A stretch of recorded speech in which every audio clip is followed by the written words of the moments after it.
This show is supported by Odoo. When you buy business software from lots of vendors, the costs add up and it gets complicated and confusing. Odoo solves this.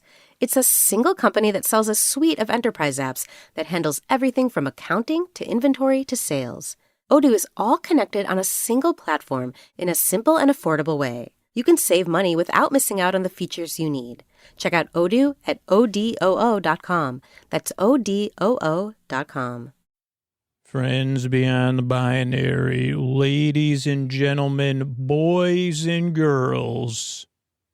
Oh boy, is it time to take a look back at how great pets could be, how do we make great pets? We say, what are you talking about, sir? Oh, welcome to Sleep With Me. This is a podcast that's here to put you to sleep, but really to keep you company while you fall asleep, because you deserve a good night's sleep. That's what this show is about. I'm here to basically apply, if you're new, to be your friend in the deep, dark night and keep you company by talking about nothing and not making much sense, but in a friendly way. So I'm so glad you're here, because you do deserve a good night's sleep. You deserve bedtime you could look forward to or at least feel neutral about. So thanks for checking the show out. What we got coming up here is support. That's how the show comes out. Free twice a week, then a long, meandering intro meant to ease you into bedtime. And then I'll be talking about our series, Make Great Pets. We'll be doing not really the making of it, more of a meandering around it. A lot of talk about Footloose. So if you've ever wanted to sleep through someone never getting to the point about Footloose or waxing, what is that called? Is it waxing rhapsodic? I don't think so. I'll be waxing episodically modularly. Well, you say, but it's the last. Well, you could listen to this in any order. But by the way, I'm so glad you're here again. It's time for Sleep With Me, the podcast that puts you to sleep. And these sponsors are how we're able to do it for you for free twice a week.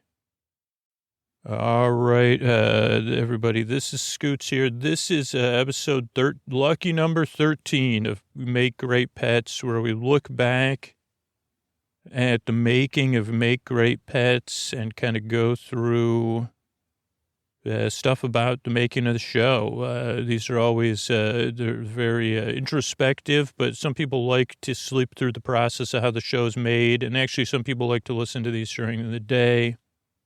But they do tend to be sleepy, and it helps me kind of review things because I kind of forget, and it's good to look back because pretty soon I'll be writing and working on our next series, and I'll try to give a little bit of a teaser depending on the timing of what we got coming up next as I started to prepare stuff because I got a couple flights coming up, so I started to prepare some of the research for the next series.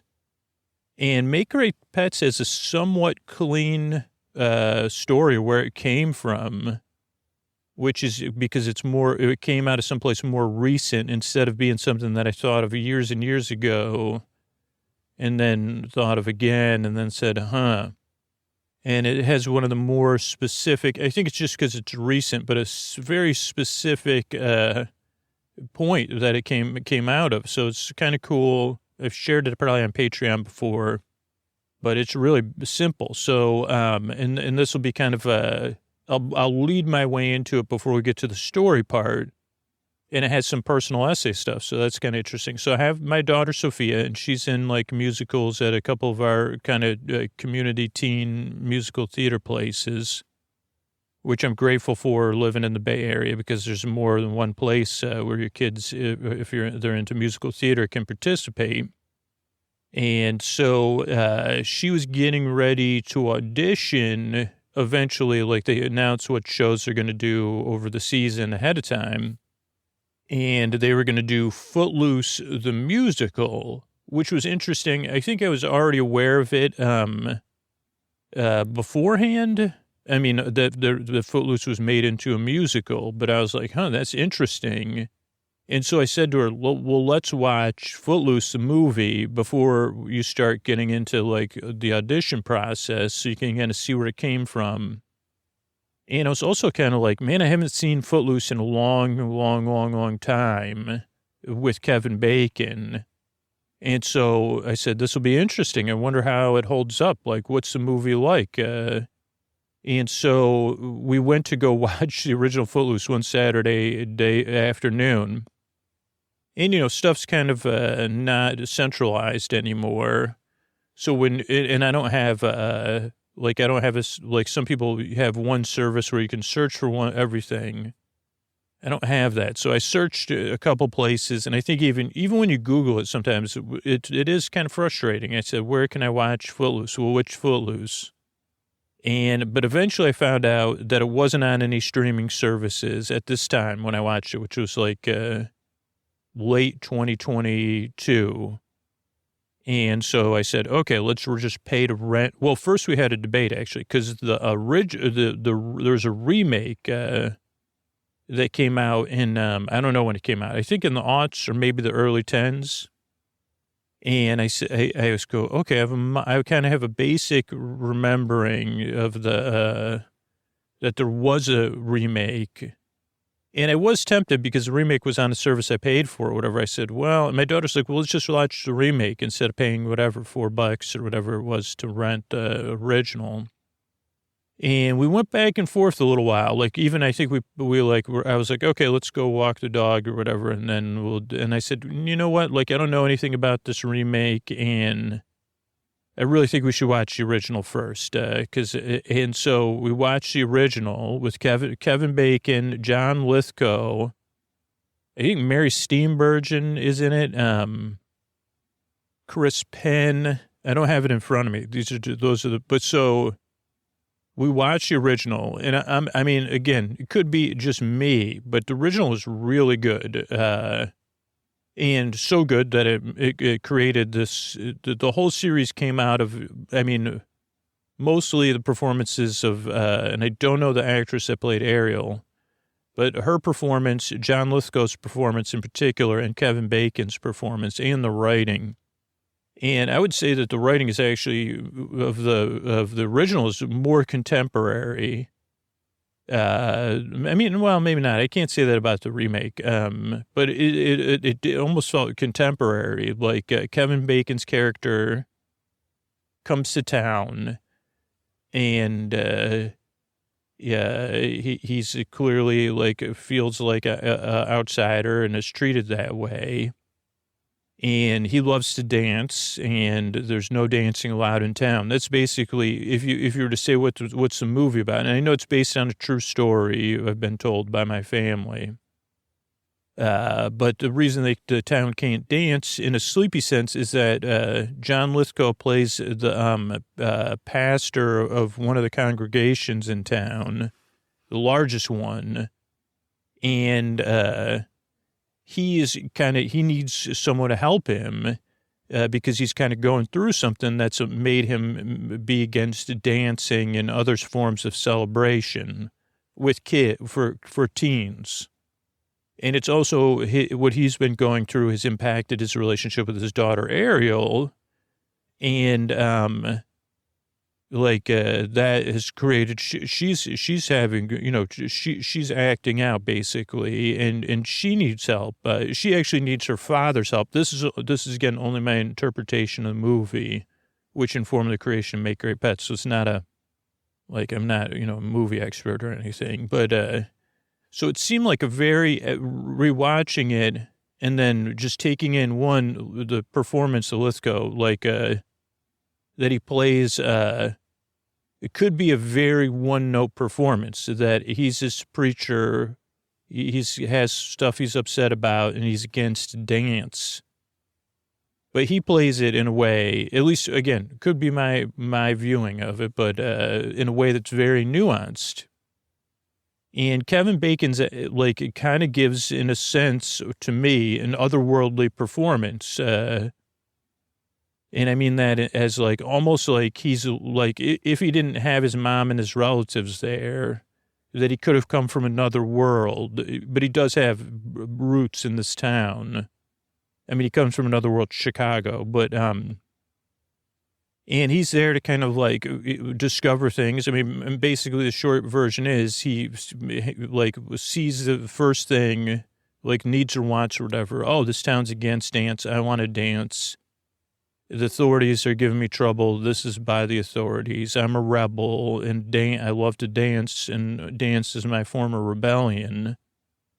So I'm going to figure out a way to do that. But really on the way to that, he meets Ariel and he sees that she's having a tough time. And he meets, I don't know, but the pastor, the preacher, and he says, oh, he's having a tough time. But neither one of them can see past their own, what they're going through. But slowly Kevin Bacon, like through the story, can. And he says, I mean, none of it's on the nose. But if it was on the nose, he'd say to Ariel, can't you see? I mean, I think he kind of does. But he says, can't you see you're acting out? And you really need, to reestablish this relationship with your father. And she would say, well, my father's not emotionally available for me, so what am I supposed to do?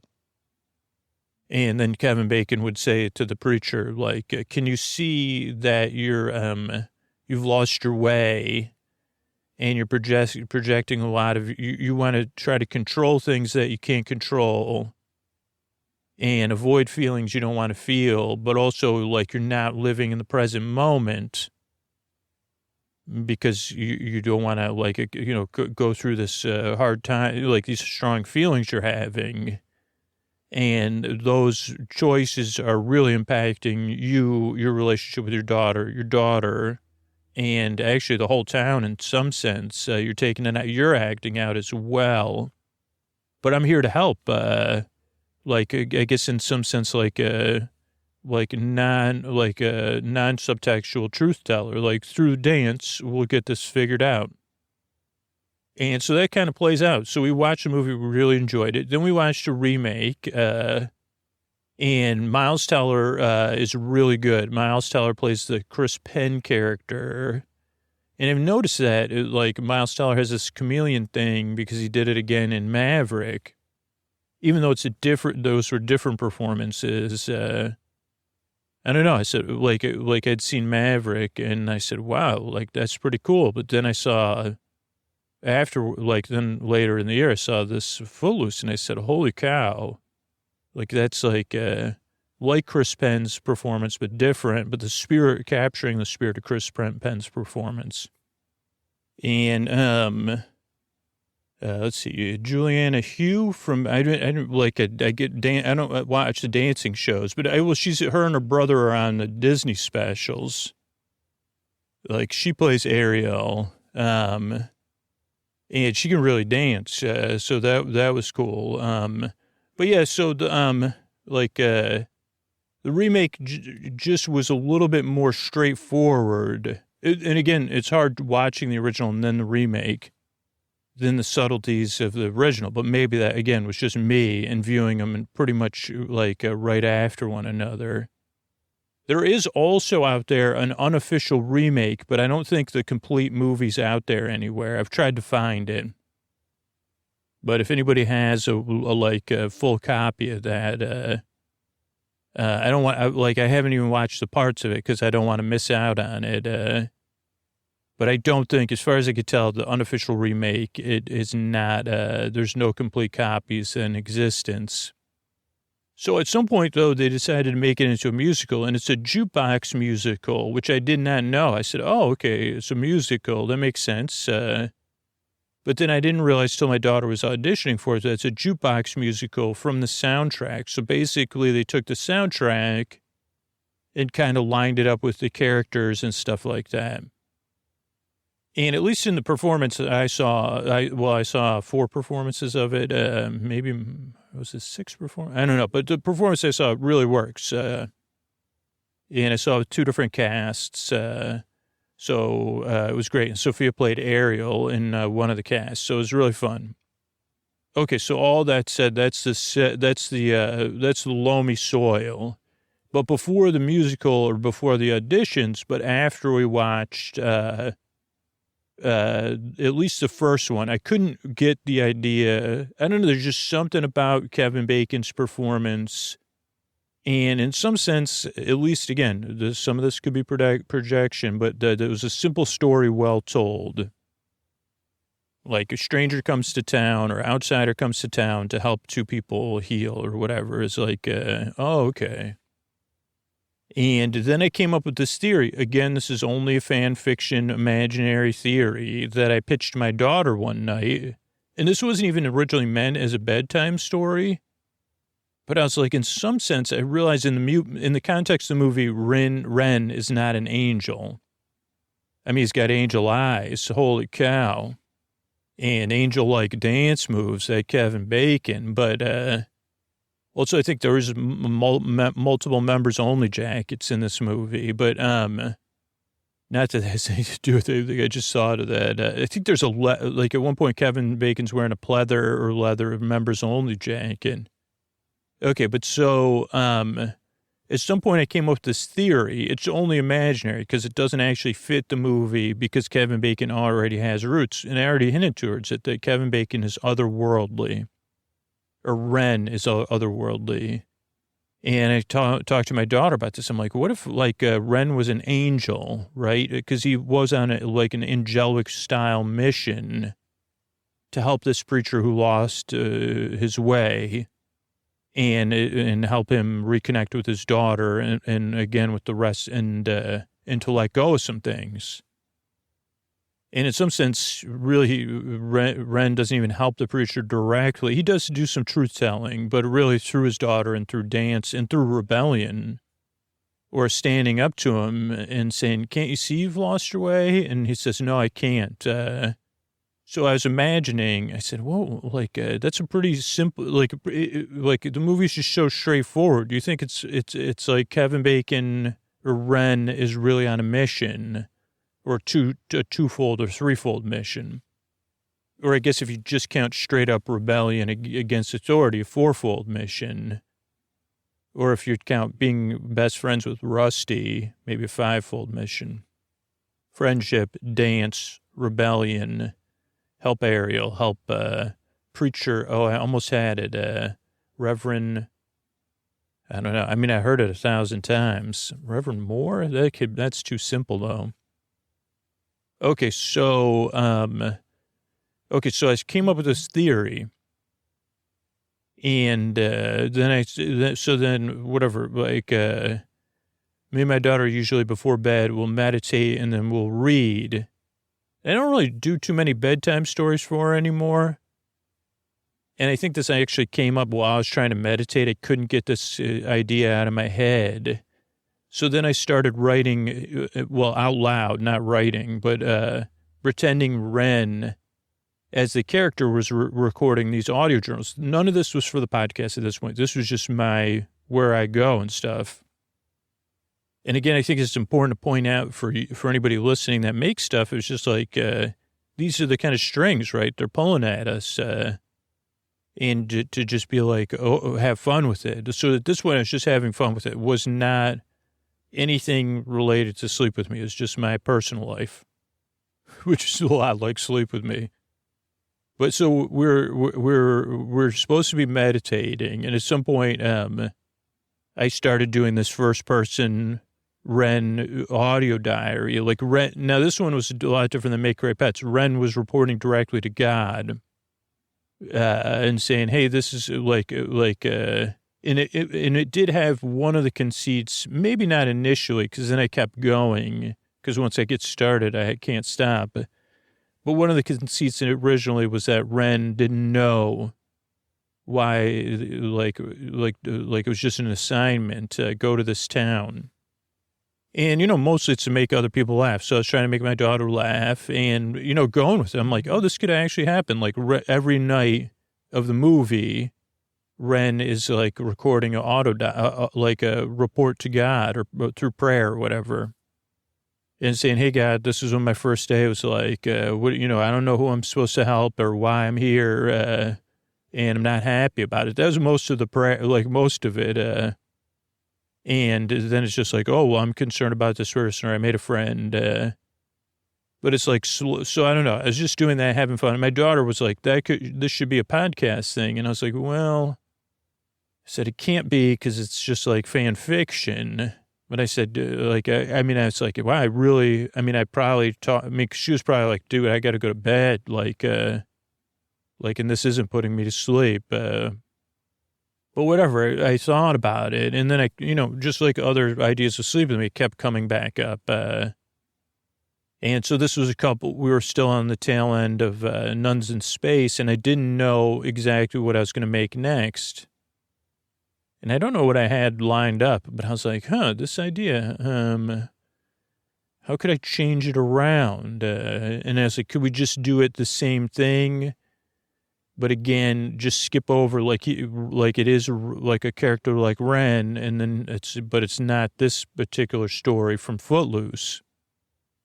And I can remember, oh man, maybe we did talk about this because I can remember running.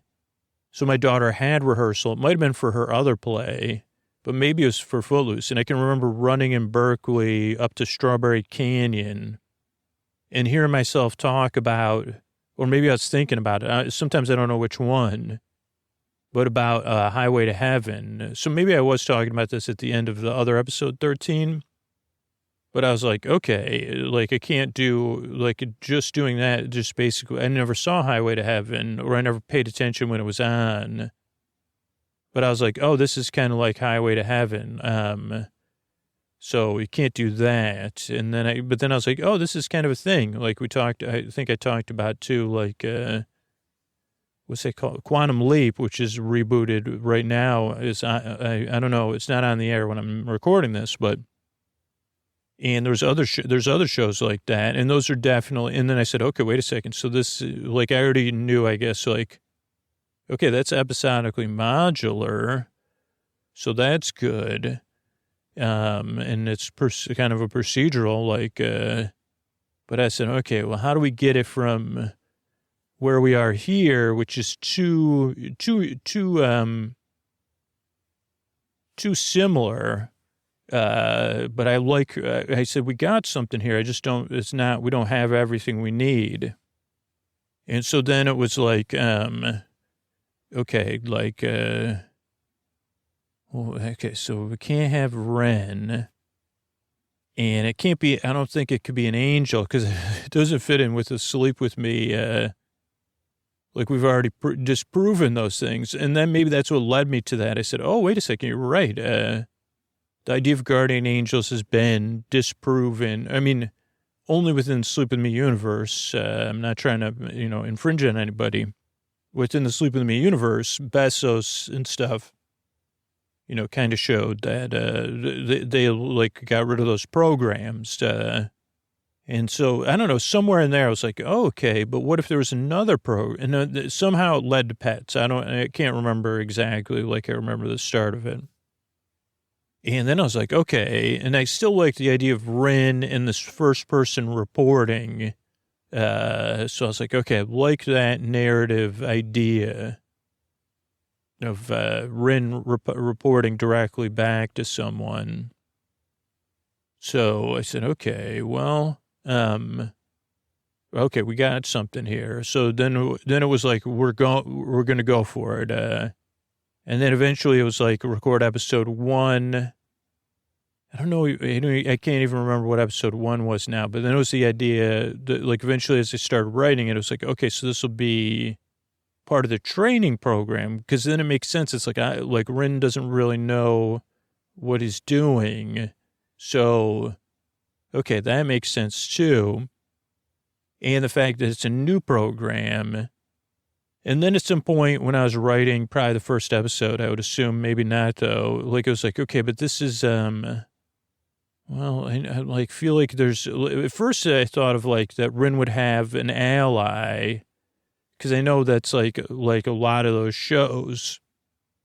I'm familiar with the mechanism, even though I talked about, there's one show a long time ago I watched with an adult and a teen where they were jumping, it was similar to Quantum Leap. But it seems like on all those shows, there's some sort of team helping.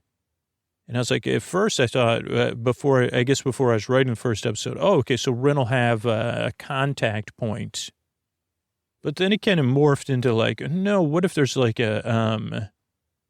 like some sort of maybe, I don't know. I don't know how it became what it was, but it was like, oh, is it a competitor or is it an antagonist?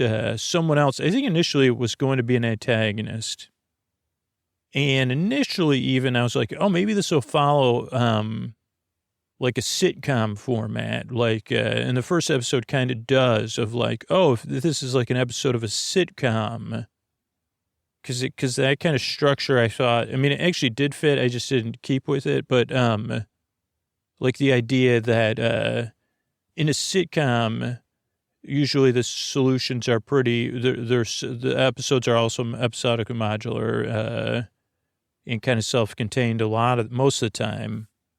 And they don't always, like, they don't, I mean, it's just not their job to, like, go into the depth of characters or the human condition, right? It stays on a surface level. There's some subtextual stuff, depending on, but so at least the first episode was like, oh, okay, that'll work. That kind of structure will work. And then it'll be the sitcom solution and then Rin's solution, which is a deeper thing. So I was watching, I don't know, I just like this, that kind of came out of just like booting up a Pluto TV and switching between sitcom channels and watching a bunch of sitcoms. So I think like, what was the one I watched? I don't know, I'll think of it. But anyway, it was like, oh, okay. The one with Tootie, what's that one called? Anyway, not important. But so, I mean, I guess it is important, but okay. So that was like the kind of first episode. And what I thought would be a structure for the show moving forward was like, okay, so maybe that's what we got. It's like, that's the kind of basic structure of the episode would be. There's one or two, there's an A character and B character, but I think I ended up just let's just go with A characters, even in the first episode. I think there was supposed to be a B character. And what I mean by A character and B character is like someone who's got a bigger thing going on that needs to be solved. And then another character that's related to them that has maybe something smaller that needs to be resolved by the end of the episode. But I think I just was like, okay, this is better if we just stick with one character that we're trying to help. But I don't know what we did in the first episode. I know she had, no, not Family Ties. That's not the name of the one. But so, took place in Poughkeepsie. Blair and Joe. But it was so, okay. But so, I can't even think of the name of that show. But so, like I was like, oh, okay, so this Cinda character is there to kind of help create this sitcom solution, and then Rin is there to create some sort of more additive long-term solution that's going to be beneficial over the long term. Because like a lot of times, and this again is just where I was at personally, my personal life is like, oh, well, the easiest way is the path of least resistance a lot of times. And that for me, a lot of times is avoiding being uncomfortable or in pain or facing my fears. And if I could get to that like resolution, it doesn't necessarily make my life better, but it might make me feel better in the short term. Where Rin is kind of saying, but, and again, none of this came up in the episodes, but this is a basic guiding principles behind the show, is like, well, Ren would say, but if you go through that fear and see what's on the other side, much like, again, using the framework of Footloose, like you might see things differently and realize, oh, there's something needs to change here, and it'll be for the better. So we do a lot of stuff to Footloose. And what happened was after the first episode, which I think was good, like I realized it wasn't going to work. Though talking about it, I guess I can see why it didn't work. Is like keeping going back to a sitcom kind of gets into WandaVision place more of like, okay, if you're going to use the same structure every time, at some point I can't not be aware of it. Maybe the audience can't not be aware of it. So then it becomes part of the story, like in WandaVision. I mean, it probably would have been in a much different way, but it would have led to a different the story would have been gone on a different journey. And I was like, no, this isn't about that. Like, I don't want it to get,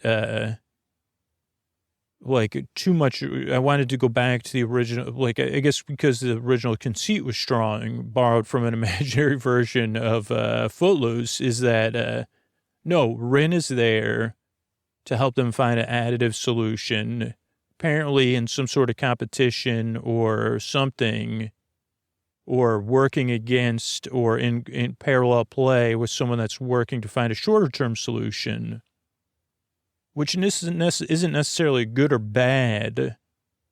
It's just more of like a quick fix. So, I mean, in that, it's like a benefit of the sitcom doing for the first episode. It's like, oh, okay, so that does work. Like Cinda's like framework is just similar to sitcom.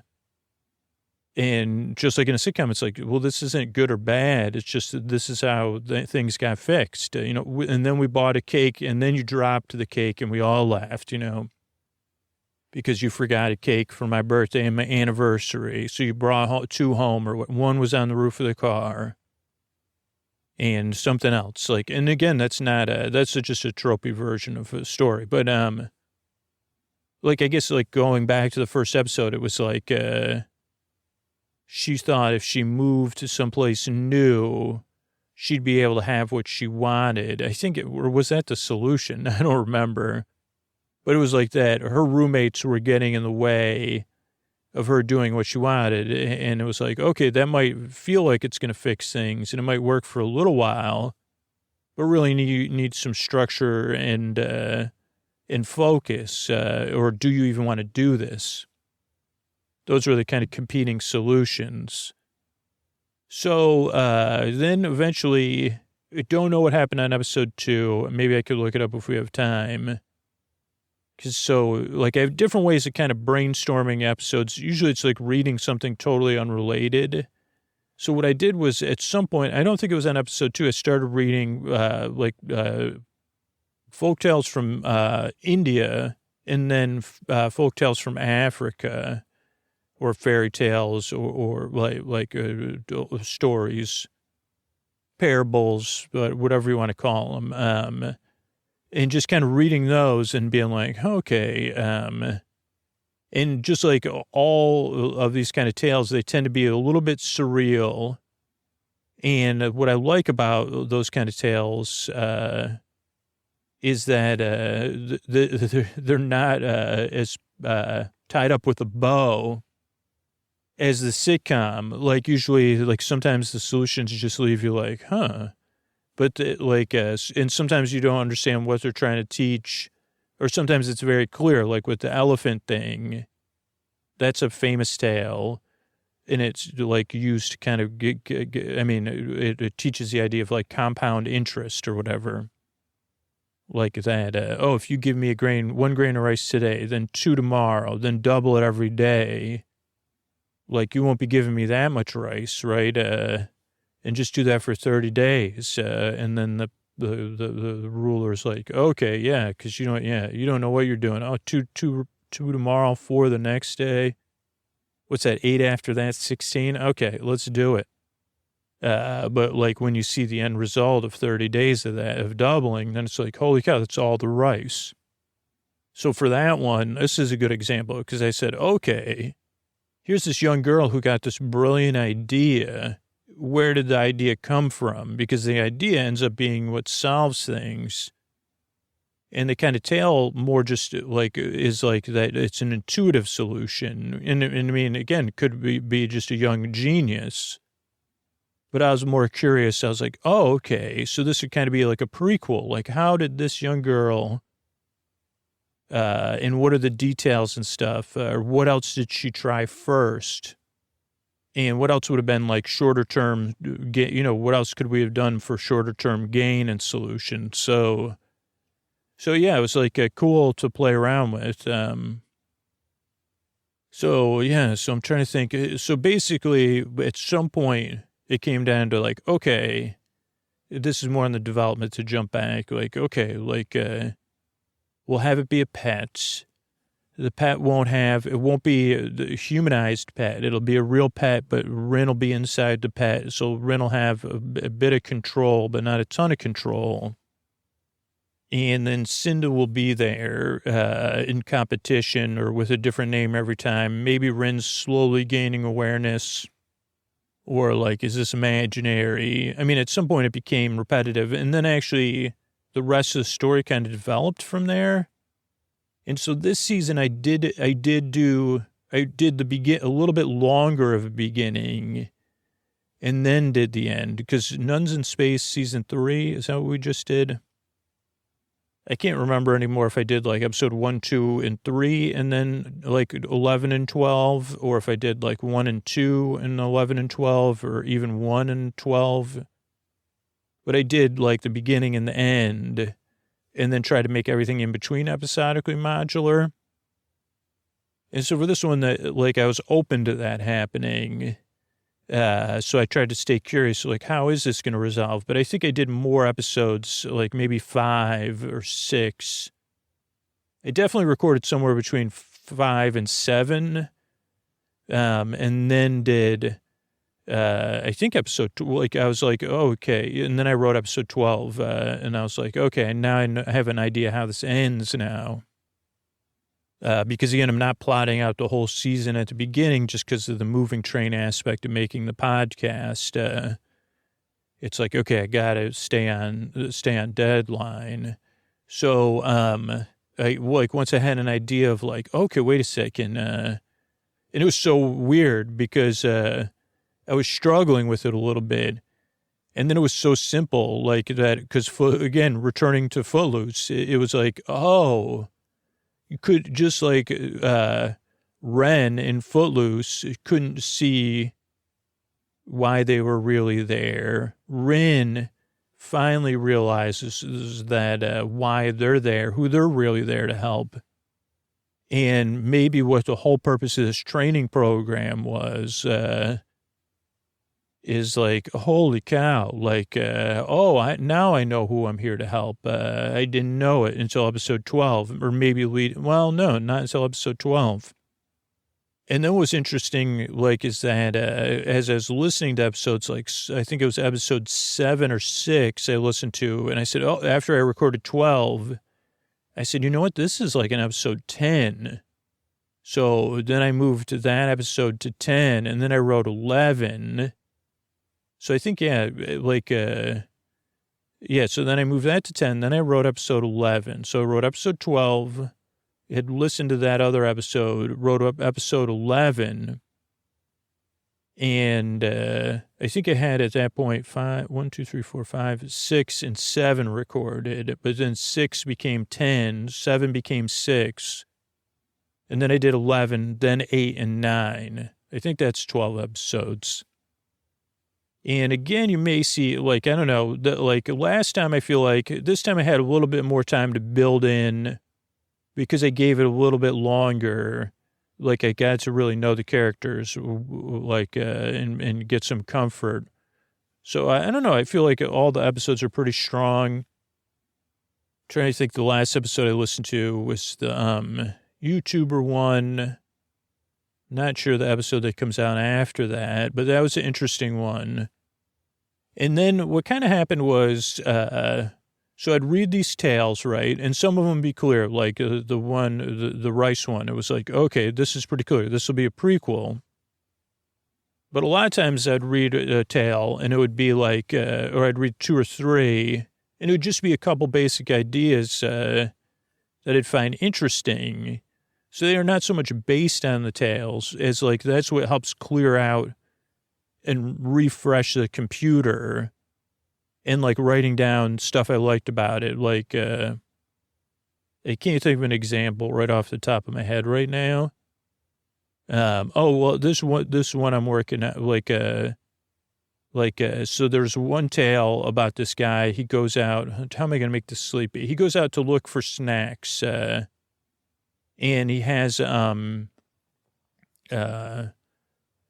I can't make him sleepy. No, a lot of tales aren't very sleepy, but he goes to get snacks, and they think he has a bag full of snacks, and they think someone's like he thinks he's in a race for the snacks, but his snacks get caught on a tree. But he thinks someone's pulling on the snacks. He doesn't realize they're caught on a tree. So he runs and leaves. He's like, forget it. Like, I can't pull these snacks loose from the person who's running with me. So he runs all the way home. And then he tells everyone about it. And then they say, okay, let's go. We'll help you get your snacks back from whoever took them. And he goes, it's probably someone really fast. And they're going to want to have a race to see who's fastest to win these snacks. This is a reimagining of a tale that I've been reimagining. But so they go back and his friends see the snacks stuck in a tree. And they're like, dude, your snacks just got caught in a tree. No one took them. I think that's the whole tale. Like, and then they all give him a hard time. Then he goes home and he's like, I'll never do a snack run again. And then they continue to give him a hard time so much that he's like, you know what? I'm just going to leave and find a new career. I'm not going to be the snack runner anymore. And I'm not going to put up with this. So I'm just going to move and start a new job, move somewhere else and have a new career. That's the tale that led up to episode 9, which in a sense is like that kind of tale kind of would, in Cinda's hands, would be very powerful, right? She'd just say, okay, why would you even, if you're here, why would you be a snack runner? You got to run around.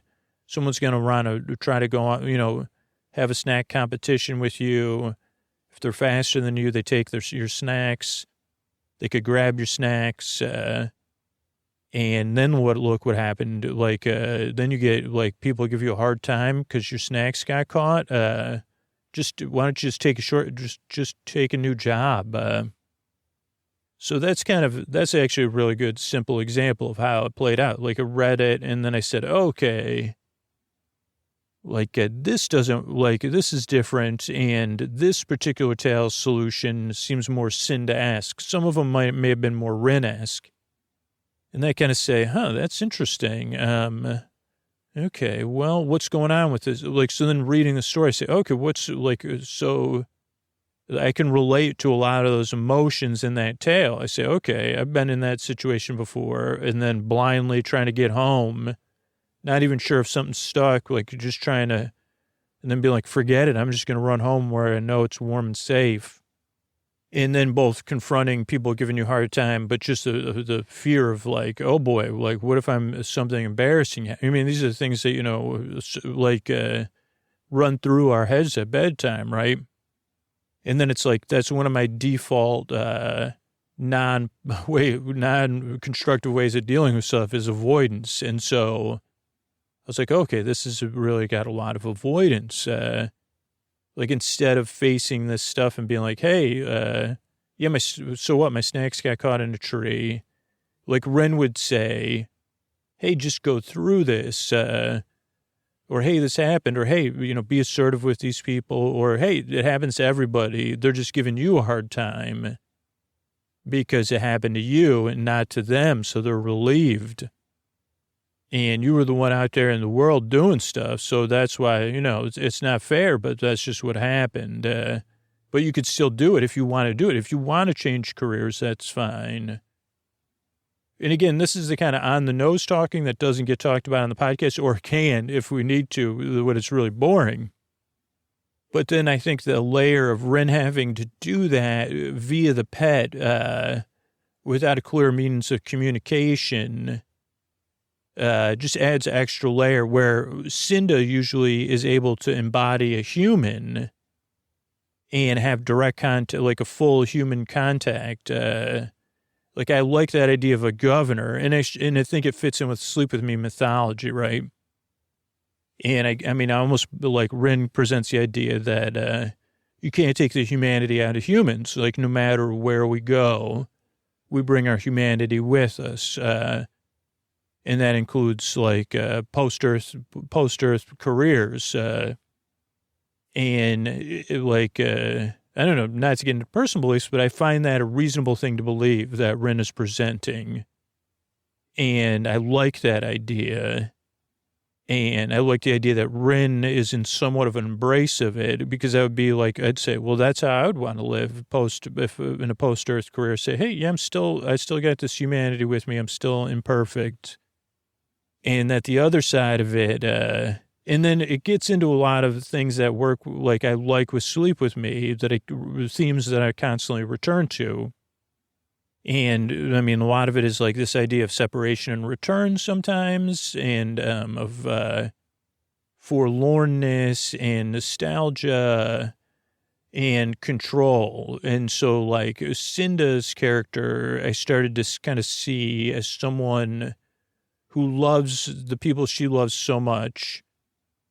And then therefore people, like anyone that she can project that onto on Earth, that she's willing to do anything to kind of take away their pain, right? And to help them with her regrets. So it's both positive and confused and not positive, that she's saying, well, I just want to help you resolve these problems because I know you'll feel better and maybe you'll get what you want. And kind of her post-earthly thoughts seem to be, well, yeah, I should have just got what I wanted when I wanted it. Why did I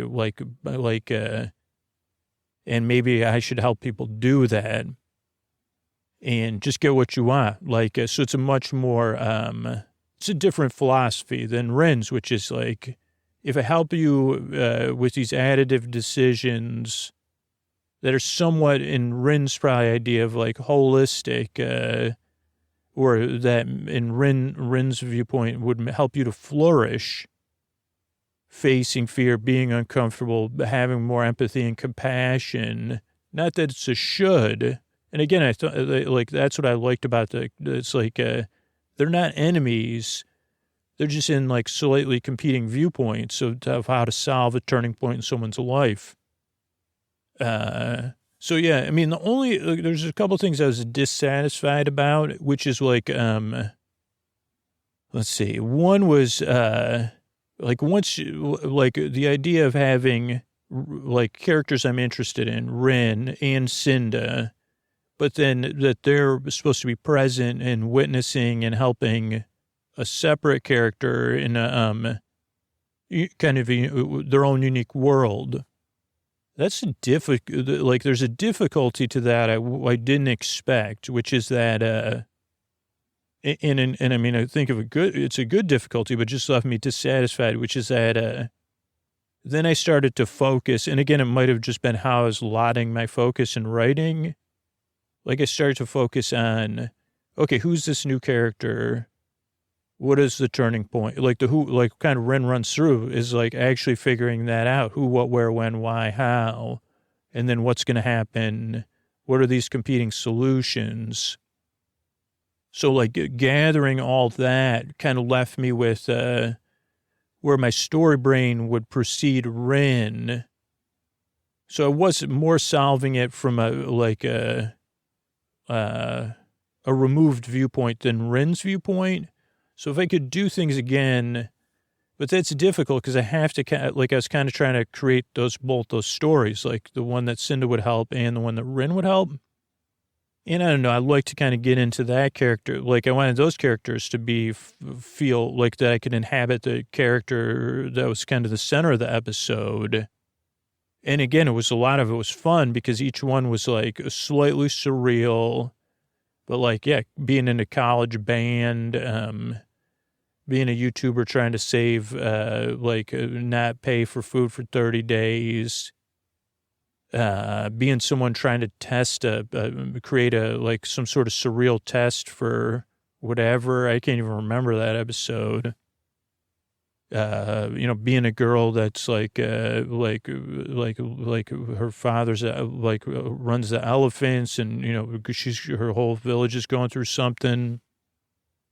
I don't know, there was, so I got more caught up in those stories and a little bit removed from Rin's story in particular. So then I feel like some of the aspect of I guess the idea of the pet did come second anyway, but I feel like it did play second to the, story. Whereas more like, oh, okay, now I kind of see where these feeling points are and turning points are, or challenges.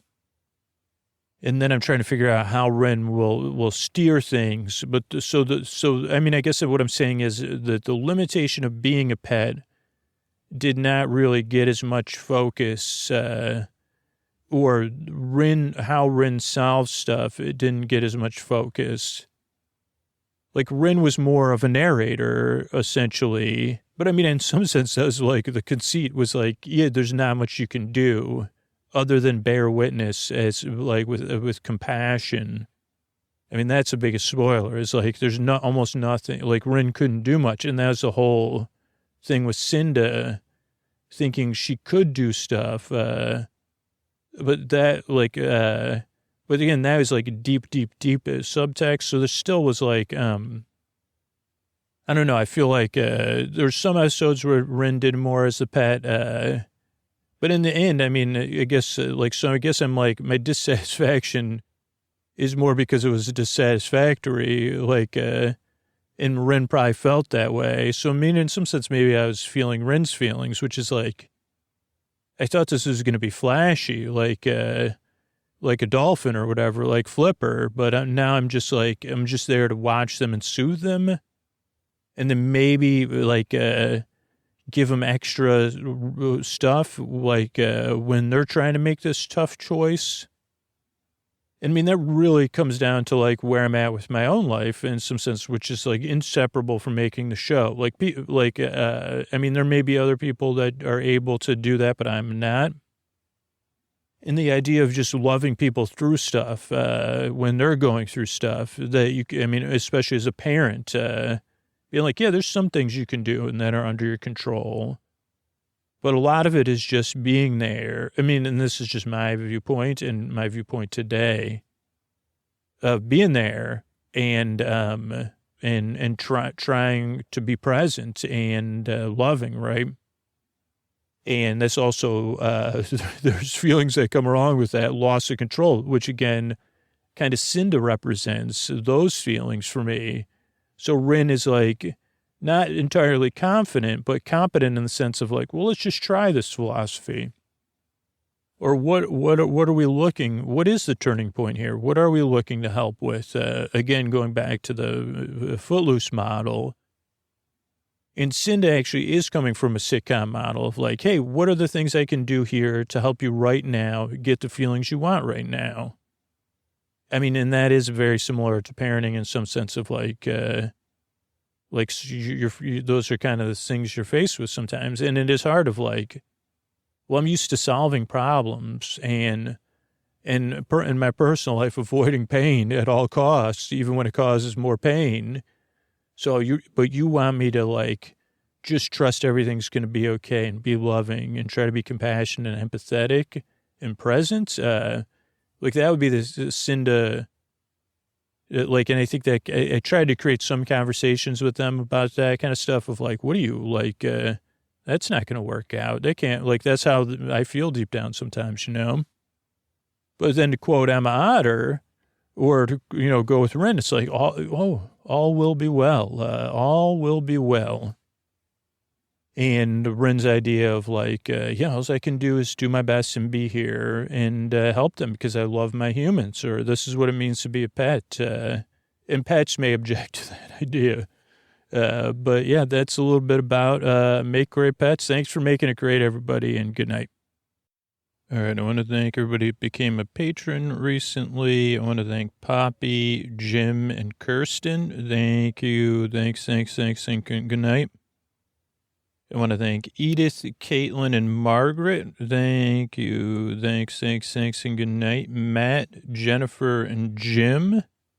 Thank you. Thanks, and good night. Allison, Brian, and Connie. Thank you. Thanks, and good night. Allison K, Megan, and Nick. Thank you. Thanks, and good night. And Aaron, Jose, and Lauren. Thank you. Thanks, and good night. Thanks everybody who supports the show directly on Patreon or Apple Podcasts. If you do, and especially if you support me on Apple Podcasts, let me know so I can thank you directly. And I appreciate it. Couldn't make the show without you. And then if you want a free way to support the show, just spread the word. Let people know about the podcast. It's a huge, huge way to support the show. And then fill out the form at sleepwithmepodcast.com/sponsors and let me know about it. I really appreciate it. And yeah, here's a Tuck You In sponsor. That's how we're able to have those like 575 plus episodes in the archives. Thanks, everybody, and good night.